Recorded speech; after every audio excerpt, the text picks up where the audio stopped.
Veremos agora a energia associada a um campo magnético. Para tanto, nós iremos considerar o comportamento de indutores em circuitos elétricos. Como nós bem sabemos, para fazer uma corrente elétrica circular no circuito fechado, então é necessário que energia seja fornecida a esse circuito. Em geral, essa energia é fornecida, então, por fontes externas, que podem ser fontes de força eletromotriz constante ou variável. A questão é que, se tivermos um indutor associado, acoplado a esse circuito, então esse indutor que conduz corrente elétrica, ele deve possuir energia armazenada nele. Para estudar esse caso e o armazenamento de energia em indutores, a gente vai considerar um exemplo bem simples. Então aqui nós temos basicamente uma fonte variável, uma fonte de força eletromotriz variável, acoplada então a um indutor. Tá? Então nós temos aqui um circuito fechado e os dois pontos A e B que definem a extremidade então deste indutor. Nós vamos considerar também um instante de tempo em que a corrente I é crescente, tá? E nesse caso aqui está no sentido horário. Bom, para esse instante de tempo, então, nós temos esta relação de corrente, taxa de variação da corrente e força eletromotriz induzida. Então, notem que para esse determinado instante de tempo, nós temos uma corrente crescendo, ou seja, a variação de corrente dI dt ela é positiva, é maior que zero. Tá? Como pela lei de Faraday, a força eletromotriz induzida ela se opõe a quaisquer variações da corrente elétrica, então a força eletromotriz induzida, nesse caso, deve ser contrária, deve estar no sentido contrário ao sentido da corrente, conforme está indicado aqui. E também a diferença de potencial entre os terminais A e B será dado por L, D e dt, que nesse caso específico, para esse crescimento da corrente, é positivo, tá? É maior que zero. Portanto, então, a fonte, essa fonte aqui, ela deve fornecer energia para o indutor, tá? Que se encontra aqui, e a potência instantânea, tá? Nesse indutor é dada por esta expressão aqui. Então, ela será representada pelo produto da diferença de potencial entre os terminais do indutor, entre os terminais A e B, e a corrente elétrica instantânea neste indutor. Tá? Então, isso aqui vai ser, basicamente, a taxa de transferência de energia para o indutor a partir da fonte. Vamos, então, iniciar nossa análise da energia armazenada no indutor. Então, basicamente, o que nós vamos fazer agora é calcular a energia total necessária para que seja estabelecida uma corrente elétrica final, I maiúsculo, em um indutor com indutância L, supondo que a corrente inicial seja zero. Tá? Então, nós vamos imaginar que a corrente inicial seja zero e nós vamos calcular a energia total para que esse indutor atinja uma corrente final I, tá? Supondo que esse indutor então tenha uma indutância L.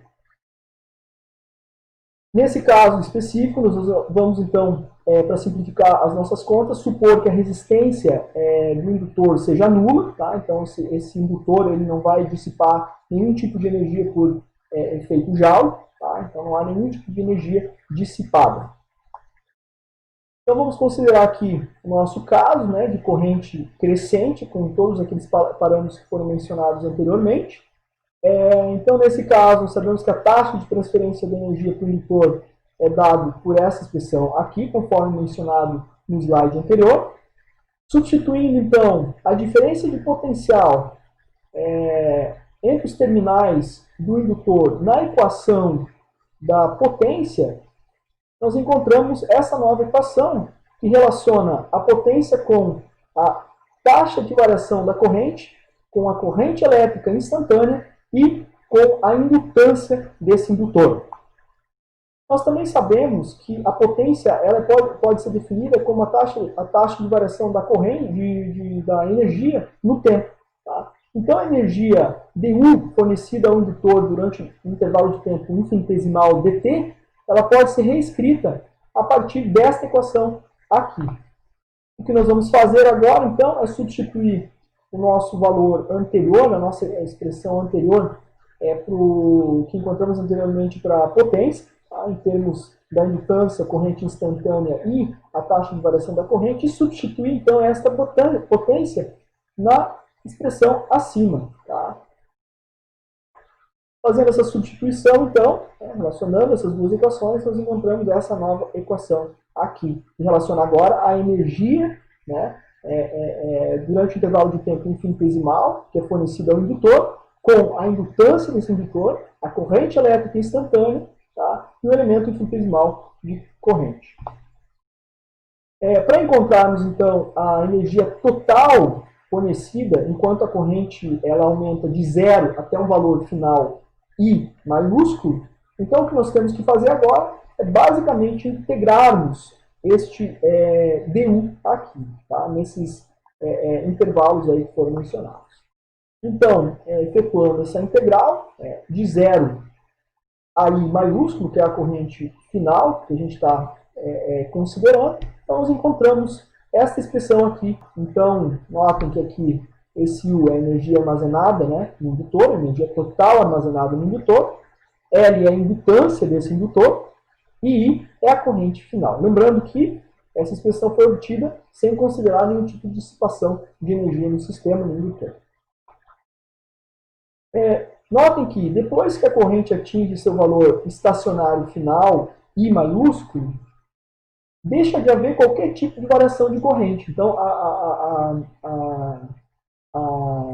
o indutor ele atinge uma corrente constante. Tá? Então, a gente está imaginando um caso específico em que a corrente sai de 0 até um valor I constante. Tá? Então, a variação ocorre exatamente neste intervalo. Quando o indutor atinge essa corrente I final, então, não há nenhum tipo de variação de corrente depois disso. Então, a taxa de variação de corrente no tempo é igual a 0. Tá? Dessa forma, nenhuma energia adicional será fornecida ao indutor. Tá? Toda energia que tinha que ser fornecida já foi.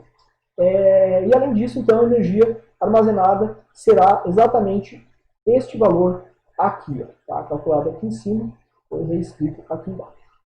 Já quando não existe nenhuma corrente no circuito, ou seja, se a gente considerar a condição inicial, tá? Quando não há corrente no circuito, então, nesse caso, a energia armazenada ela será igual a 0, tá? Conforme a gente pode também observar aqui nessa equação. Nós também podemos fazer a mesma análise, considerando agora o caso em que a corrente é decrescente, tá? Diferentemente do caso considerado anteriormente, onde a gente estava considerando uma corrente que estava aumentando no tempo. Tá? Então, notem que agora dI dt é menor que 0, tá? Então, se dI dt é menor que 0, quer dizer que essa corrente está decrescendo. Pela lei de Faraday, então, a força eletromotriz induzida ela se opõe a essas variações de corrente. Basicamente, ela vai se opor, então, a esse decrescimento de corrente. De modo que a força eletromotriz, então, nesse caso, estará no sentido da corrente elétrica. Tá? E os terminais aqui, ó, A e B, terão a polaridade mencionada na figura. Tá? De modo que, nesse caso, a diferença de potencial VAB entre os dois terminais do indutor será L dI dt, que neste caso será negativo, será menor do que 0. Quando a corrente diminui, então, de I até 0, então esse é o caso que nós estamos considerando agora, um decrescimento da corrente. Nós vamos imaginar que a corrente inicia em valor máximo, I maiúsculo, e agora ela decresce até o valor final, que é 0. Tá? Então, quando essa corrente diminui de I até 0, nesse caso, o indutor então irá atuar como a fonte que fornece a energia agora para o circuito. Tá? Se antes nós tínhamos, por exemplo, a fonte fornecendo a energia, agora nós temos um indutor fornecendo a energia ao circuito. Tá? E essa energia total, então, que será fornecida, será exatamente 1/2 de Li quadrado, tá? Sendo I a energia, a corrente elétrica inicial, tá? Corrente elétrica máxima, no momento, então, que essa corrente começa a decrescer. Tá? Então, se interrompermos, vamos imaginar esse circuito, então, com essa corrente, se interrompermos esse circuito repentinamente, o que acontece é que a corrente ela diminui rapidamente. Tá? Dessa forma, a força eletromotriz induzida ela fica muito grande. Tá? Ela vai se opor a essa variação de corrente elétrica. E a energia, então, ela pode ser descarregada por meio de um arco voltaico entre os contatos da chave. Tá? Essa energia também vai ser descarregada rapidamente aí por meio de um arco voltaico entre os contatos da chave. É basicamente isso que acontece na ignição de um automóvel.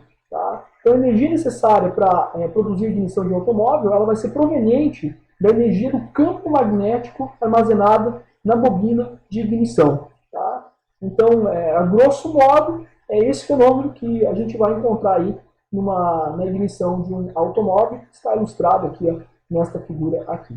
Uma vez encontrada, então, a energia total associada e armazenada no indutor, o próximo passo, então, é discutirmos a energia armazenada no campo magnético especificamente. Tá? Então, para tanto, nós vamos encontrar uma expressão para a densidade de energia e associá-la exatamente ao módulo do campo magnético.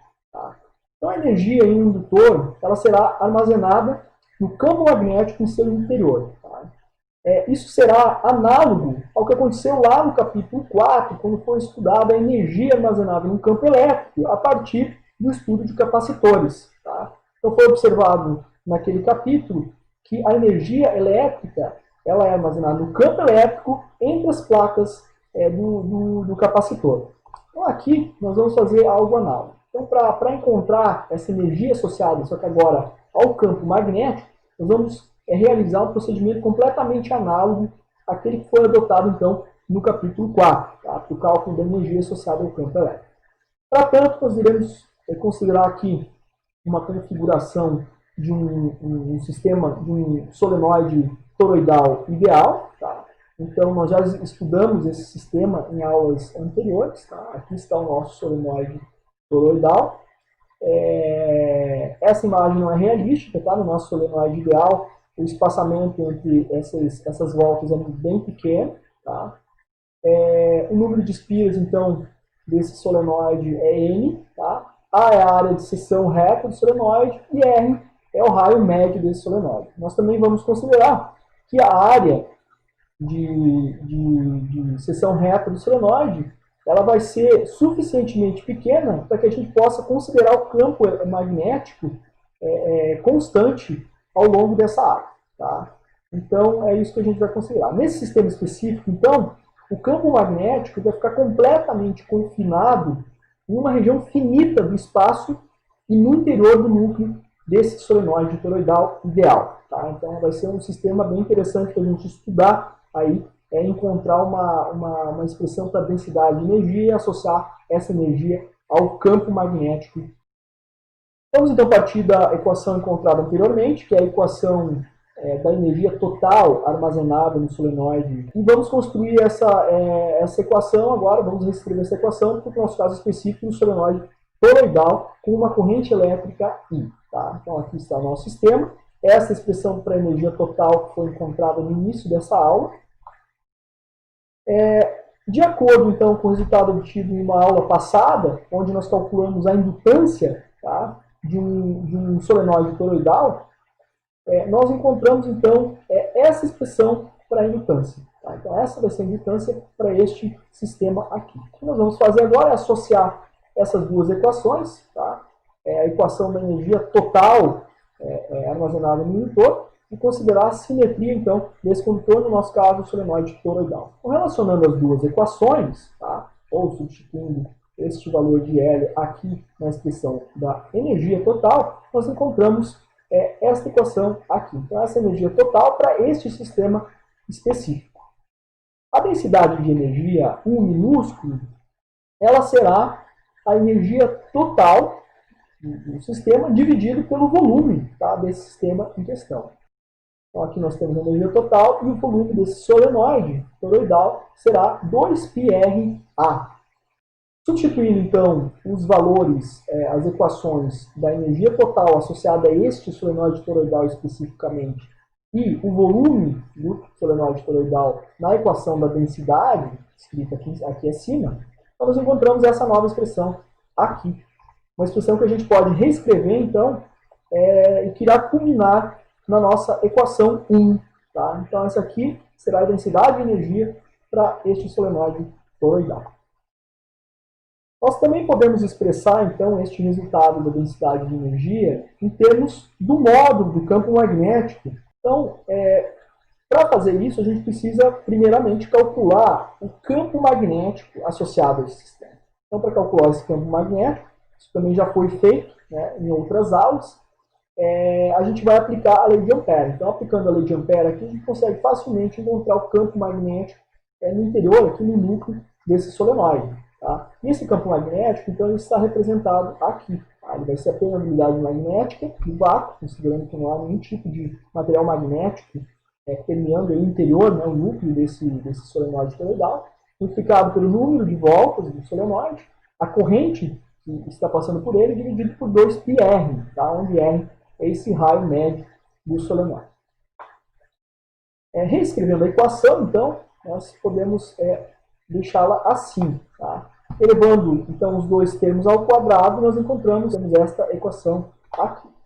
O que eu vou fazer agora, então, é explicitar tanto a equação 1 quanto a equação 2, foram as equações encontradas aí nos últimos slides, tá? E relacionar essas duas equações. Então, notem, por exemplo, que este termo aqui, ó, da equação 1, é exatamente este termo aqui. Tá? Então, o que eu vou fazer é basicamente relacionar essas duas equações, de modo que isso vai culminar, então, numa nova equação para densidade de energia, só que agora uma equação para densidade de energia com uma dependência explícita do módulo do campo magnético, que é exatamente o que a gente queria encontrar, né? Explicitar a energia em termos do módulo do campo magnético. Então, cortando aqui essas constantes, né, constante de permeabilidade magnética, nós encontramos a forma final aí para a densidade de energia. Tá? Então, o U minúsculo será a densidade de energia magnética no vácuo, o B é o módulo do campo magnético e o μ0 é a permeabilidade magnética no vácuo. Tá? Essa expressão aqui ela é válida para quaisquer simetrias, não especificamente, não somente para a solenoide toroidal, mas para quaisquer dispositivos que estejam armazenando então, energia no campo magnético. Notem que essa expressão para a densidade de energia magnética, ela é completamente análoga à energia, a densidade de energia associada ao campo elétrico no vácuo. Tá? Então, a expressão que foi encontrada no capítulo 4 é esta aqui. Tá? Então, a densidade de energia elétrica será 1/2 da permissividade elétrica no vácuo multiplicado pelo módulo do campo elétrico ao quadrado. Então, notem que essas duas equações aqui, elas são bem parecidas, tá? Cada uma delas com as suas respectivas constantes magnética e elétrica, expressas em termos do campo magnético, do módulo do campo magnético e do módulo do campo elétrico. Se o material existente, então, dentro do meu dispositivo, no caso, nosso toroide, não é o vácuo, porém, um outro material possui uma permeabilidade magnética aí constante, μ, por exemplo, então, nesse caso, nós iremos reescrever aquela equação da densidade magnética simplesmente em termos dessa nova permeabilidade magnética, considerando, então, a permeabilidade magnética do material. Onde essa permeabilidade magnética do material pode ser escrita como Km multiplicado pela permeabilidade magnética do vácuo. Essa expressão, então, ela irá descrever a energia por unidade de volume, como eu mencionei, para qualquer configuração de campo magnético com permeabilidade magnética constante.